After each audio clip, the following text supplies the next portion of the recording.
बहू, रात के 11 बज रहे हैं। रोहन अभी तक घर नहीं आया और तू चैन से बैठी है। कैसी पत्नी है तू? अपने पति को संभाल कर रखना भी नहीं आता। उसे फ़ोन लगाकर पूछ तो सही कि कहाँ है और कितनी देर लगेगी उसे आने में। विमला जी ने अपनी बहू मधु को डांटते हुए बोली, मुझसे क्या पूछ रही हैं आप माँ जी? आपका बेटा कोई छोटा बच्चा तो है नहीं कि यहाँ वहाँ गुम हो जाएगा। वो बेटे तो आपके ही हैं। आप फ़ोन लगाकर पूछ लीजिए कि कहाँ रह गए। मधु ने बेपरवाही के साथ जवाब दिया, हाँ मैं तो माँ हूँ ना, मैं तो फ़ोन करके पूछूंगी ही कि वो कहाँ रह गया। लेकिन पत्नी होते के नाते तेरा भी तो कुछ फ़र्ज़ बनता है या नहीं कि तुझे यहाँ पूजा करने के लिए लेकर आए हैं। विमला जी ने पलट कर जवाब दिया। इस पर मधु ने कोई जवाब नहीं दिया, इसलिए विमला जी भुनभुनाती हुई अपने कमरे में आ गई और मोबाइल लेकर रोहन को फ़ोन लगाने लगी। लेकिन रोहन ने फ़ोन नहीं उठाया। ये रोहन भी ना कभी कभी टाइम से घर नहीं आता। पता नहीं क्यों मेरी जान जलाते रहता है। सोचा था बहू के आने के बाद सब कुछ ठीक हो जाएगा, पर नहीं, यहाँ तो बहू भी उसके जैसी ही आई है। पति से कोई लेना देना ही नहीं उसे। अरे पत्नियाँ तो अपने पति को बांध कर रखती हैं, और एक इसे देखो तो अब तक रोहन को सुधार नहीं पाई। बड़बड़ाती हुई बिमला जी वापस बाहर आई तो देखा मधु अपने कमरे में जा चुकी थी। वो भी उसके कमरे की तरफ गई और धीरे से खोलकर देखा तो वो सो चुकी थी। बिमला जी वापस आ बाहर हॉल में आ गई। कैसी औरत है ये? पति अब तक घर नहीं आया और इसे नींद भी आ गई, बेशर्म कहीं की। विमला जी ने फिर से रोहन को फ़ोन ट्राई किया, लेकिन रोहन ने एक बार भी फ़ोन रिसीव नहीं किया। आखिर वो थक हार कर वहीं हॉल में सोफे पर बैठ गई।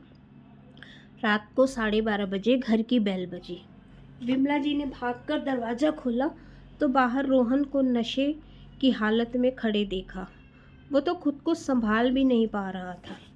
आखिर विमला जी उसे सहारा देकर जैसे तैसे घर में लेकर आई और सोफे पर बिठा दिया। कहते हैं बेटा बुढ़ापे की लाठी होता है। इस बुढ़ापे में तुझे मुझे सहारा देना चाहिए और यहाँ मैं तुझे सहारा दे रही हूँ। अरे कुछ तो शर्म कर, कब तक मुझे यूं ही परेशान करता रहेगा? विमला जी ने उसे डांटते हुए बोली। लेकिन उसे होश हो तब तो वो कोई जवाब दे। आखिर नशे की हालत में ही जब सोफे पर वो लुढ़क गया तो विमला जी ने उसे वहीं छोड़कर अपने कमरे में आ गई। जब बीवी को ही कुछ नहीं पड़ी है तो मैं भी क्या करूं? पहले एक ही खून पीता था, अब तो दो दो मिलकर पीते हैं। मेरी तो ज़िंदगी ही खराब हो चुकी है। बड़बड़ाती हुई वो चादर तान कर सो गई। सुबह जब नींद खुली तो देखा हॉल में रोहन अभी भी सोया पड़ा था, जबकि मधु वहीं पास में डाइनिंग टेबल पर बैठी चाय पी रही थी। विमला जी को देखते ही मधु ने पूछा, माँ जी आप चाय पिएंगी? उसे देखकर विमला जी अपने हाथ जोड़ते हुए बोली, तू ही पी तेरी चाय। पति या नशे में पड़ा हुआ है, लोगों को तो खाना पीना दुश्वार हो जाता है, पर तेरे हलक से कैसे उतर रही है ये चाय? विमला जी की बात सुनकर मधु मुस्कुराते हुए बोली, क्या बात है माँ जी, आज तो बहुत ज़्यादा गुस्सा हो रही हैं आप। भला मैं क्यों अपना खाना पीना बंद करूँ? आपका बेटा इतने सालों से बिगड़ा हुआ था, आपने तो खाना पीना बंद नहीं किया, तो मुझसे क्यों उम्मीद कर रही हो? मधु की बात सुनकर विमला जी गुस्से से उसे घूरने लगी। उसे अपनी तरफ देखता देखकर मधु बोली, माँ जी आप थोड़ी शांति बनाए रखिए, कहीं बीपी ना हो हाई हो जाए आपका। मैंने नाश्ता तैयार कर दिया है और दोपहर का खाना भी बनाकर रख चुकी हूँ। अभी शांति आ जाएगी साफ़ सफाई करने के लिए, तो आप उससे साफ़ सफाई करवा लेना। और मैं जा रही हूँ अपने मायके अपनी माँ से मिलने के लिए, शाम तक आ जाऊँगी। शाम को भी क्यों वापस आती है? वहीं रह जाना। वैसे भी तेरा इस घर में होना नहीं होना एक ही बराबर है। जो अपने पति को संभाल नहीं सकती वो मेरा घर क्या संभालेगी? क्या बात कर रहे हो आप भी माँ जी? वहीं रहने के लिए थोड़ी ना आपके बेटे से शादी की थी। बहू को तो ससुराल में ही होना चाहिए, यही तो संसार का नियम है। कहकर मधु वहाँ से चली गई। घर से कुछ दूरी पर पहुंचकर ऑटो पकड़ कर अपने मायके रवाना हो गई। ऑटो में बैठे बैठे उसे वो दिन याद आया जब वो इस घर में दुल्हन बनकर आई थी। कितने अरमान थे उसके, पर वो अरमान उस समय धाराशायी हो गए जब रोहन शराब के नशे में धुत होकर घर आया था। शादी के ठीक दूसरे दिन उसने ये हरकत की। उसने हैरानी से विमला जी की तरफ देखा तो विमला जी ने बात संभालते हुए कहा था, अब बहू थोड़ी बहुत तो हर कोई पीता ही है, पर तुम आ गई हो ना, अब तुम संभाल लोगी, इसीलिए तो तुम्हारी उसकी शादी की है। पार्वती तो अपने पति की जान यमराज से वापस लेकर आ गई थी, तुम्हें तो सिर्फ उसे सुधारना है। विमला जी की बात सुनकर मधु हैरान खड़ी रह गई। मतलब अपने बेटे को सुधारने के लिए उन्होंने उसकी ज़िंदगी को दांव पर लगा दी। पूरी रात मधु के दिमाग में यही बात चलती रही। दूसरे दिन मधु पग फेरे के लिए गई तो मायके वालों ने भी यही जवाब दिया, बेटा थोड़ी बहुत तो आजकल हर कोई पीता है, ये तुम पर निर्भर करता है कि तुम उसे कैसे संभालती हो। एक पत्नी चाहे तो क्या नहीं कर सकती, और फिर इसके अलावा कोई कमी तो नहीं है। थोड़ा बहुत एडजस्ट तो सबको करना पड़ता है। पिता तो उसके थे नहीं, माँ ने ज़रूर इतना कहा, बेटा जैसे भी हो अपना घर संभाल ले, अगर तू छोड़कर भी आई तो यहाँ तेरे भाई भौजाई रखेंगे, इसकी कोई गारंटी है क्या, जिन्होंने ये जानते हुए भी तेरी शादी एक शराबी से कर दी, वो तुझे यहाँ रखेंगे, इसकी तू उम्मीद मत कर। मधु को समझ ही नहीं आया कि वो क्या करे, इसलिए चुपचाप वापस ससुराल आ गई। अब जब भी रोहन शराब पीकर आता तो मधु रोती परेशान होती, पर विमला जी तो चैन की बांसुरी बजा रही होती। आखिर बेटे को बहू के हाथों संभाल कर वो बेफिक्र हो चुकी थी। लेकिन अभी 2 महीने पहले रोहन ने शराब के नशे में मधु की जमकर पिटाई कर दी, सिर्फ इस कारण कि मधु ने उसे शराब पीने से रोका था। विमला जी ने उसमें भी मधु की ही कमी निकाल दी। हे भगवान, एक पति तक नहीं संभाल सकती, पूरा घर क्या संभालोगी। मैंने तो ये सोचकर अपने बेटे की शादी की थी कि घर में बहू आएगी, उसे सुधार देगी, लेकिन ये तो उल्टा उसे परेशान करने का काम करती है। अब तेरे सारे नाजो नखरे तो उठाता है, तेरे खर्चे उठाता है, फिर तू हर समय उसके पीछे पड़ी रहेगी तो हाथ नहीं उठाएगा तो बेचारा क्या ही करेगा। थोड़ा प्यार से संभाला कर। जब मायके वालों से कहा तो वो लोग भी हमदर्दी जताकर चले गए। भाभी तो ये कहकर चली गई कि एक पति नहीं संभाल सकती तो क्या ही कर लोगी तुम, दोबारा लौटने की सोचना भी मत, हम अपना देखें या तुम्हारा, तुम्हारी माँ को रख रखा है वही बड़ी बात है। सो मधु ने भी सोच लिया कि जब रहना ऐसे ही घर में है तो या तो ज़िंदगी भर मार खाते रहो या रोते रहो, या फिर बेशर्म हो जाओ और अपना रास्ता खुद चुनो।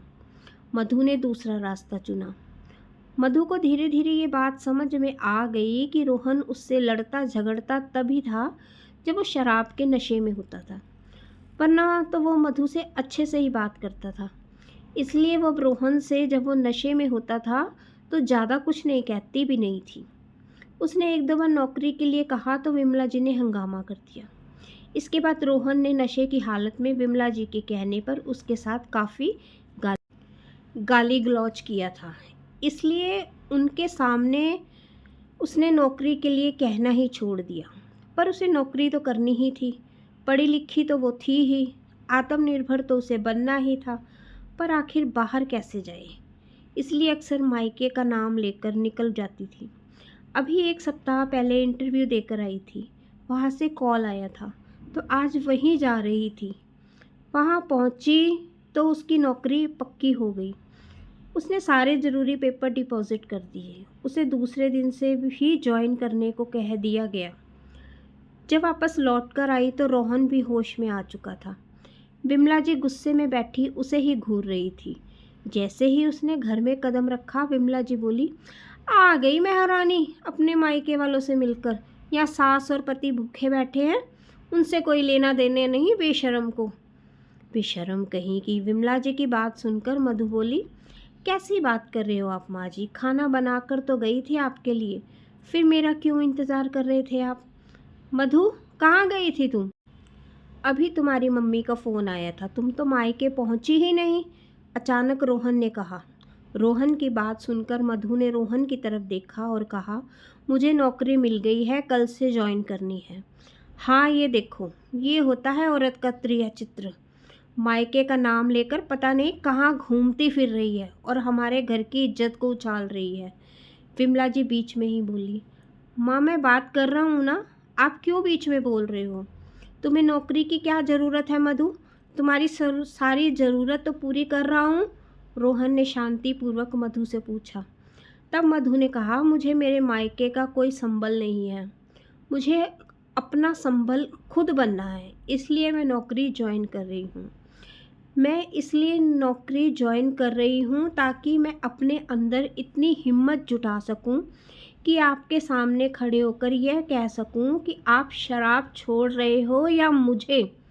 उसकी बात सुनकर रोहन सकते में आ गया, जबकि विमला जी अपना माथा पीटते हुए बोली, हाय राम, पति को छोड़ने की बात कर रही है बेशर्म, अपना घर अपने ही हाथों तोड़ रही है। ऐसा नहीं कि पति को सुधारने की कोशिश करे, बल्कि जो है उसे भी बिगाड़ रही है।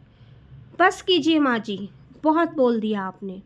मैं कोई नशा मुक्ति केंद्र नहीं हूँ, एक इंसान हूँ जिसकी अपनी ज़िंदगी है और मुझे अपनी ज़िंदगी के बारे में सोचने का पूरा हक है। पर मैं इस रिश्ते को तोड़ने से पहले इस रिश्ते को एक मौका देना चाहती हूँ। बताइए रोहन जी, आप नशा छोड़ेंगे या फिर पत्नी? रोहन काफ़ी देर तक मौन रहा, फिर कुछ सोच समझ कर बोला, ठीक है, तुम इस रिश्ते को एक मौका देना चाहती हो तो मैं ये मौका लूँगा। कब ज्वाइन करना है तुम्हारा नशा मुक्ति केंद्र? उसकी बात सुनकर जहाँ मधु के चेहरे पर मुस्कुराहट आ गई, वहीं विमला जी बिल्कुल हैरान खड़ी रह गई। उनकी आंखों में से आंसू निकल आए। आखिर इतनी कोशिश करके भी जो काम विमला जी नहीं कर पाई, वो मधु ने कर दिया। दूसरे ही दिन रोहन ने नशा मुक्ति केंद्र ज्वाइन कर लिया और कुछ महीनों मशक्क़त के बाद उसमें वाकई परिवर्तन हुआ। उसने शराब पीना छोड़ दिया और आज विमला जी अपनी उसी बेशर्म बहू की नज़र उतारते नहीं थकती।